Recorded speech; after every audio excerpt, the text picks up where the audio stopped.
badminton, swimming, playing internet games, serving the net, and her favorite pet is dog. She dislikes those persons who are plastic and backbiters. She also hates rats, lizards, and cockroach.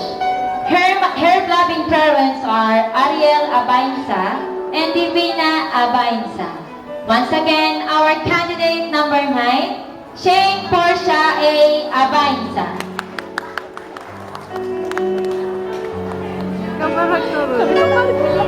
Our next candidate is candidate